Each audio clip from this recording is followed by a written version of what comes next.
Horrible. Hello दोस्तों, स्वागत है आपका मेरे चैनल डर के किस्से में।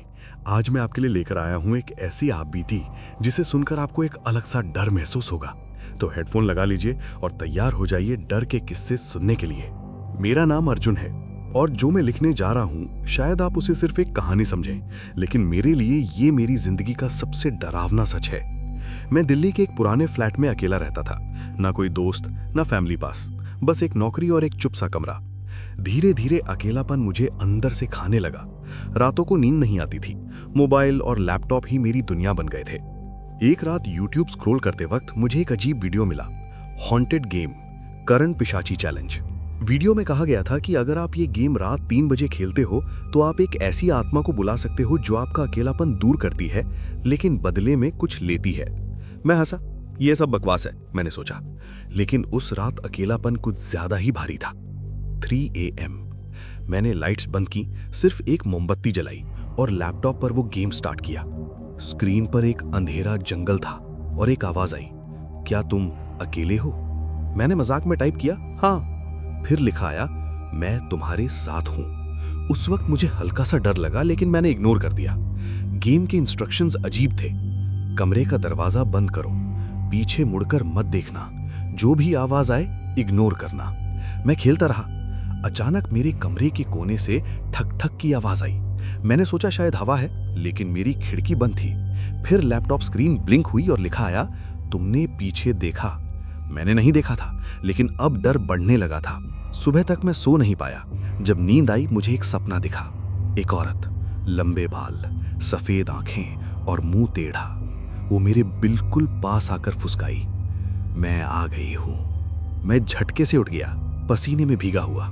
चीजें बदलने लगी। अगले दिन से सब अजीब होने लगा। चीजें अपनी जगह से हिल जाती। बाथरूम का नल खुद चलने लगता। रात को कोई मेरे कान के पास सांस लेता महसूस होता। और सबसे डरावनी बात, मेरा लैपटॉप खुद ऑन हो जाता और स्क्रीन पर वही लाइन आती, मैं तुम्हारे साथ हूं। मैंने इंटरनेट पर सर्च किया, तब मुझे पता चला करण पिशाची एक ऐसी आत्मा होती है जो अकेले इंसानों को अपना शिकार बनाती है।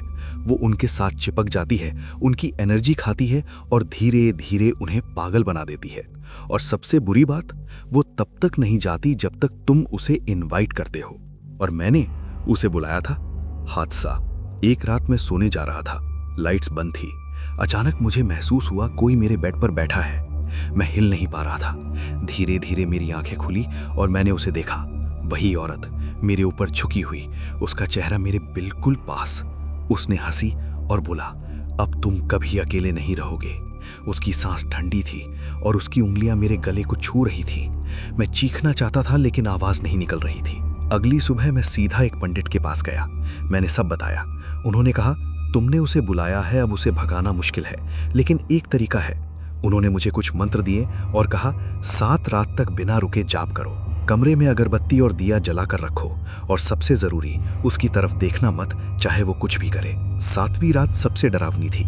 जैसे ही मैं मंत्र पढ़ रहा था, कमरा हिलने लगा, दरवाजा जोर जोर से पिटने लगा और वो आवाज, मत जाओ, मैं तुम्हें अकेला नहीं छोड़ूंगी। मैंने आंखें बंद रखी। फिर मुझे महसूस हुआ वो बिल्कुल मेरे सामने खड़ी है। उसने चीख कर कहा, मुझे देखो। मेरा दिल जोर से धड़क रहा था, लेकिन मैंने आंखें नहीं खोली। अचानक एक तेज हवा चलने लगी, दिया बुझ गया और फिर सब शांत। उस रात के बाद वो गायब हो गई। मेरा कमरा नॉर्मल हो गया, लैपटॉप भी ठीक। लेकिन कभी कभी रात को 3 बजे मुझे लगता है कोई मेरे कान के पास धीरे से कहता है, मैं अभी भी यही हूं। तो दोस्तों, आपको ये कहानी कैसी लगी कमेंट करके बताइए और हमारे चैनल को सब्सक्राइब करें। मिलते हैं ऐसी ही एक और कहानी या किस्से में। तब तक के लिए सुनते रहिए डर के किस्से।